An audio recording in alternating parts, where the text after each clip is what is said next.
E agora vamos ver também se devemos guardar o sábado ou não, porque na verdade ele é bíblico, existe uma ordenança também, e a gente vê que existem certas denominações que guardam o sábado também, e se devemos fazer isso ou não e como devemos fazer. Sendo que em Êxodo 20, 31 e em Deuteronômio capítulo 5 também, tem essa ordenança: lembra-te do dia de sábado, para o santificar. 6 dias trabalharás e farás toda a tua obra.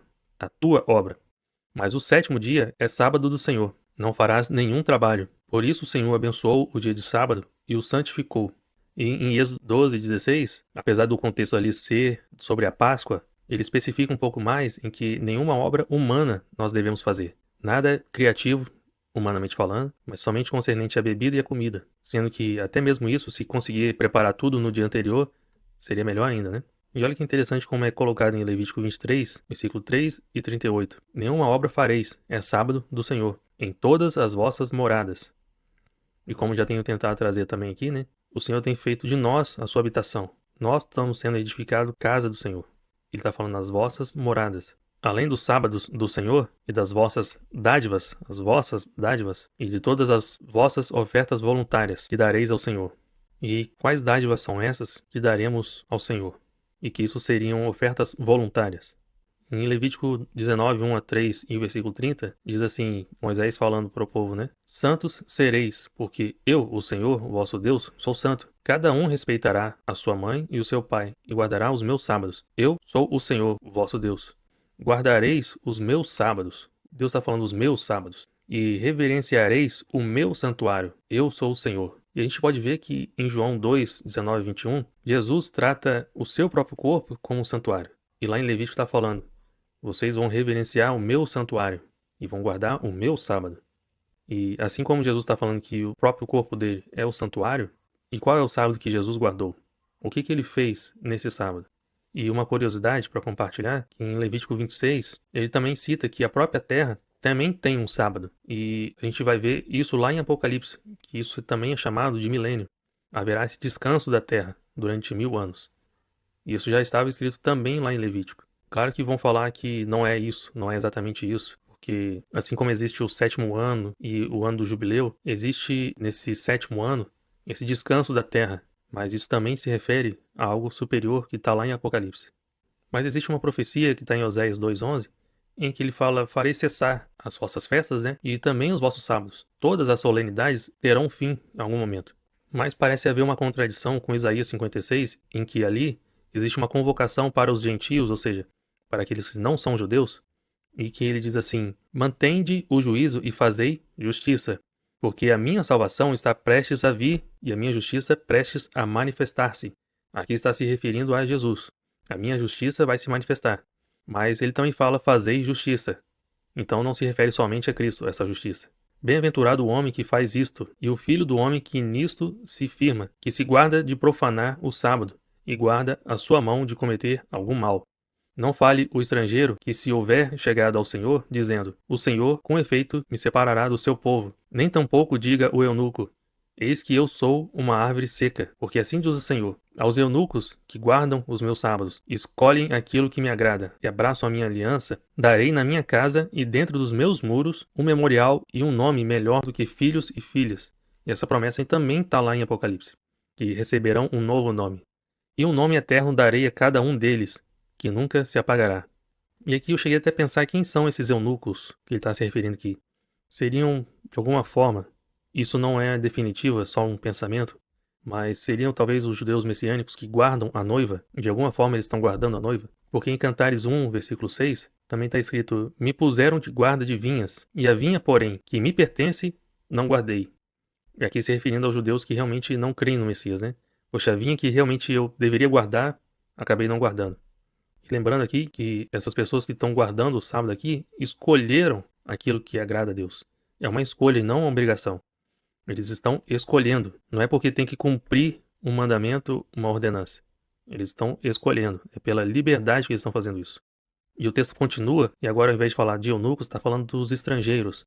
Aos estrangeiros que se chegam ao Senhor para o servirem e para amarem, não é para temer, mas para amarem o nome do Senhor, sendo deste modo servos seus? Sim, todos os que guardam o sábado, não o profanando, e abraçam a minha aliança, também os levarei ao meu santo monte, a Jerusalém celestial, né?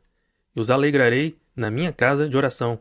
Os seus holocaustos e os seus sacrifícios serão aceitos no meu altar.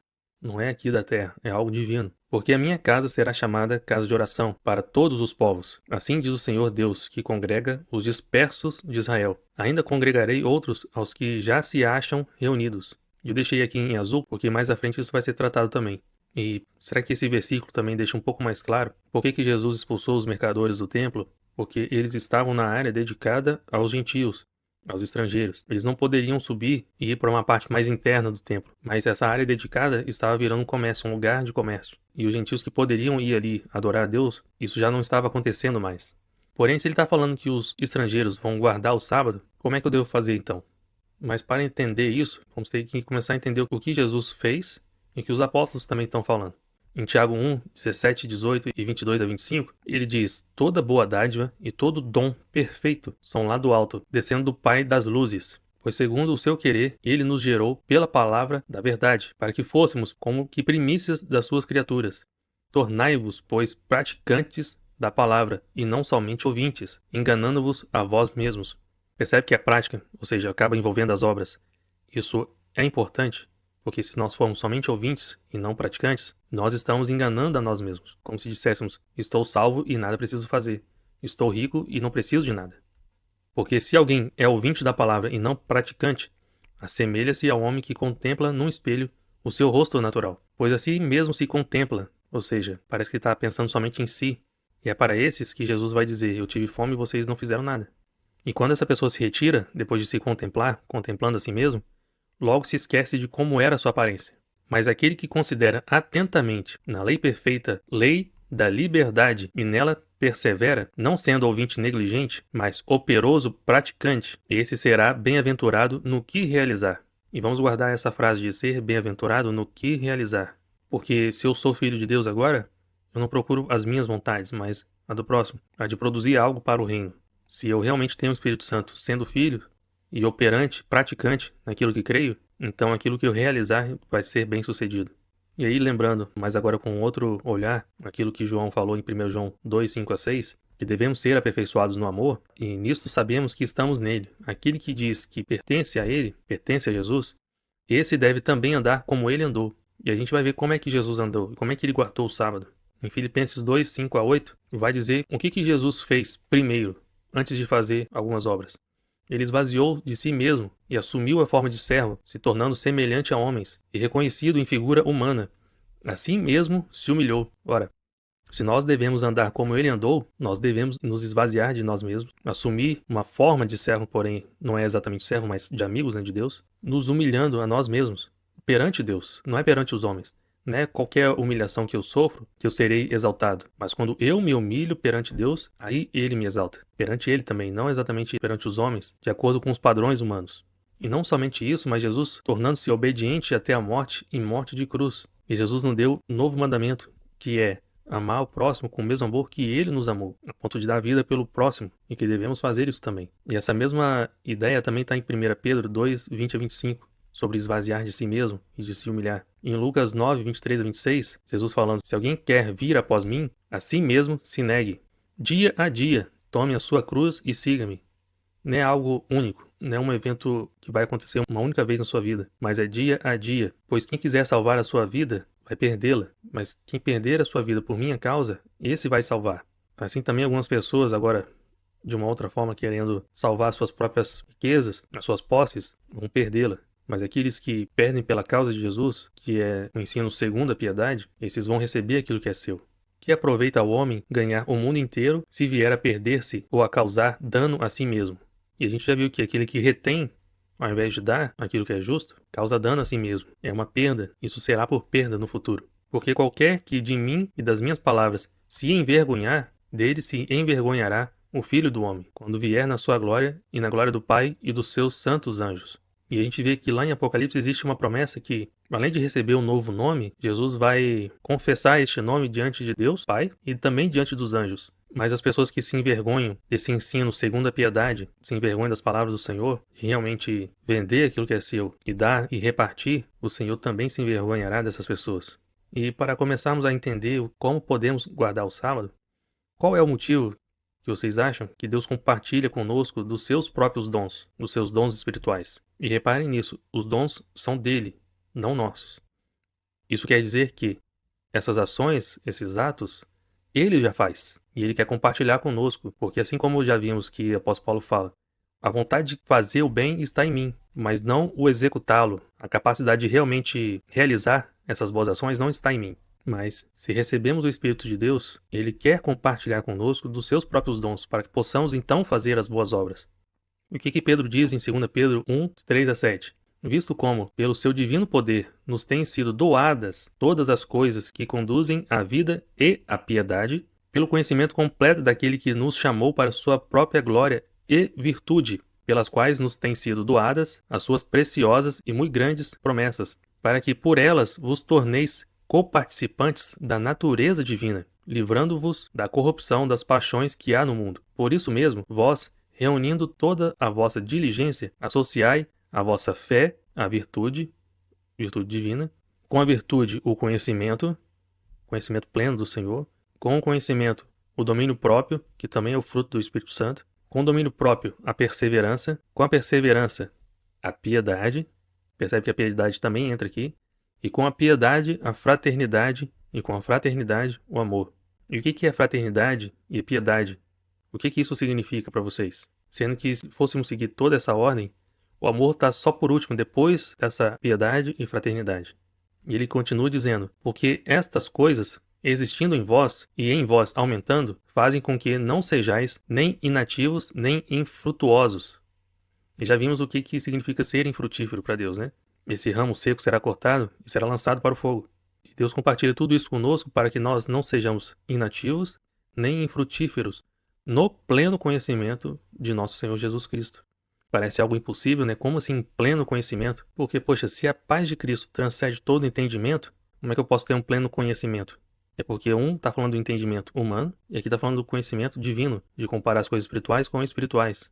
E ele continua dizendo, pois aquele a quem estas coisas não estão presentes, ou seja, não sendo participantes da natureza divina, é cego, vendo só o que está perto, esquecido da purificação de seus pecados de outrora. Percebe que naquela ordem que a gente acabou de ler, também existe a piedade e a fraternidade. E assim como a gente viu também em Tiago, que ele fala que aquele que só contempla a si mesmo no espelho, quando ele sai, logo assim que ele sai, já esquece da aparência que tinha.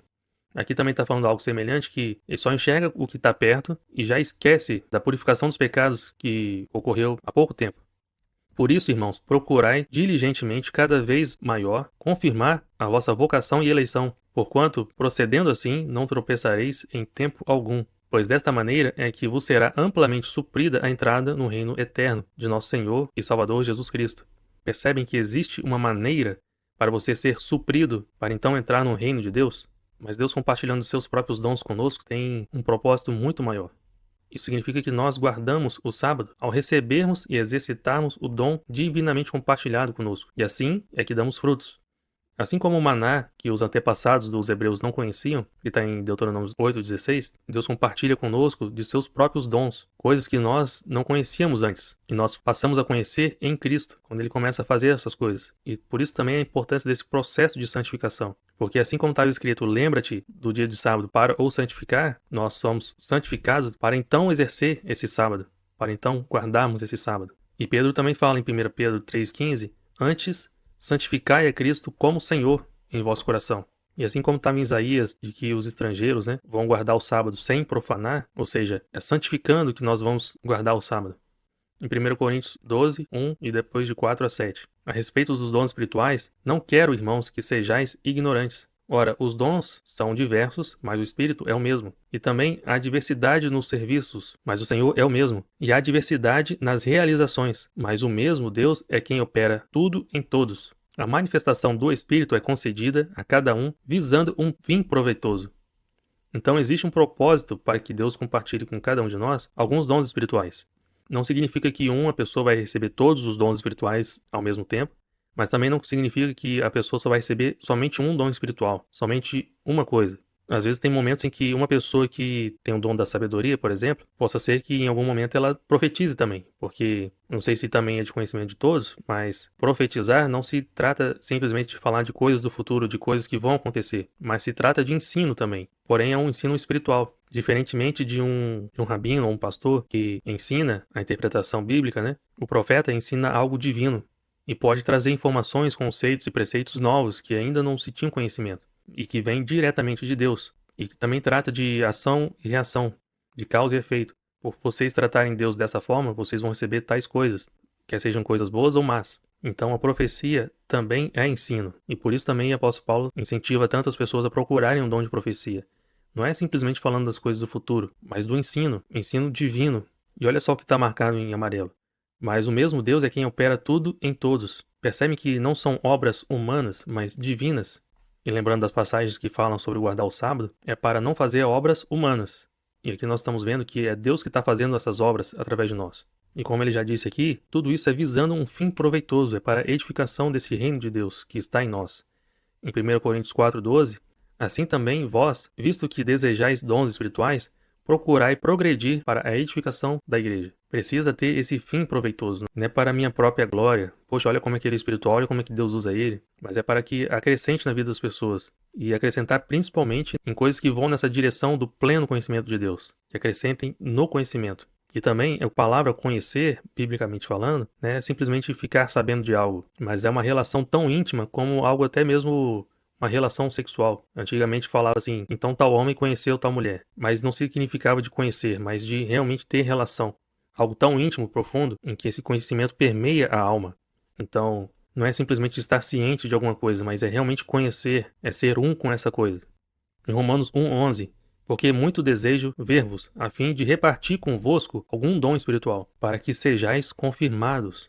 Olha só esse outro fim proveitoso dos dons espirituais, para que sejamos confirmados e sejamos confirmados dessa vocação que temos. E será que conseguimos perceber o porquê que nós não vemos tantos sinais e poder genuinamente divinos hoje em dia? Sendo que nós temos esse relato em Atos 2, 42 a 45, em que esses dons eram abundantes naquele tempo. E aí Jesus nos repreende dizendo, voltai à prática das primeiras obras. Que obras são essas então? E aí, claro, quando Jesus fez bastante sinais nos sábados, ele diz em Mateus 12, vocês não leram que na lei, aos sábados, os sacerdotes no templo violam o sábado e ficam sem culpa? E nós já lemos que somos feitos sacerdócio real. Então agora isso também se aplica a nós. Não é mais guardar o sábado como se guardava antigamente. A gente vai entender isso melhor agora também. Ele também exorta, vocês deveriam saber o que significa misericórdia quero e não holocaustos. Não são sacrifícios de animais, eu quero misericórdia. Vocês estão praticando essa misericórdia? Isso é uma prática. Porque ser misericordioso não é uma pessoa que é inerte às coisas, que não faz, que deixa de fazer, mas é ação também. E fazendo todas aquelas coisas, os sinais, Jesus está falando porque o Filho do Homem é Senhor do sábado.